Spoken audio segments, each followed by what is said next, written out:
انسانوں کی عظیم اکثریت کیسی کیسی مشکلات کے ساتھ دوچار ہوتی ہے۔ عظیم اکثریت وہ ہے کہ جو کمر توڑ دینے والی مشقت کرنے کے باوجود 2 وقت پیٹ بھر کر کھانا نہیں کھا سکتے، جن کے بچوں کو علاج کی سہولت میسر نہیں،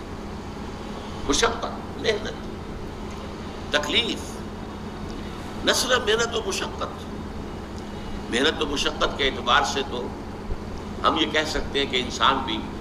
لدو اونٹ کے مانند ہے یا کولو کے بیل کے مانند ہے، لیکن حیوان اور انسان میں اس اعتبار سے بڑا فرق ہے۔ انسان میں احساسات، رنج، غم، صدمہ، کسی جانور کا بچہ جب جوان ہو گیا اس کے بعد وہ جانے اس کی زندگی علیحدہ ہے، والدین کی علیحدہ ہے، والدین بھی پتہ نہیں کوئی اس کا جوڑا ہے کہ نہیں مستقل۔ لیکن یہاں کیا ہوتا ہے؟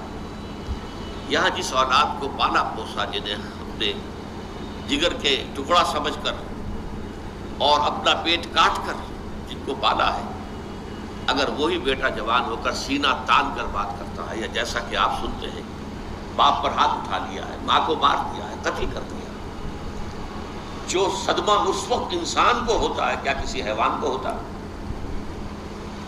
یہ صدمات، یہ رنج و غم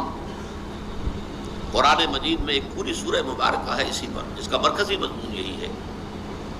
لا اقسم بهذا البلد وانت حل بهذا البلد ووالد وما ولد لقد خلقنا الانسان فی کبد۔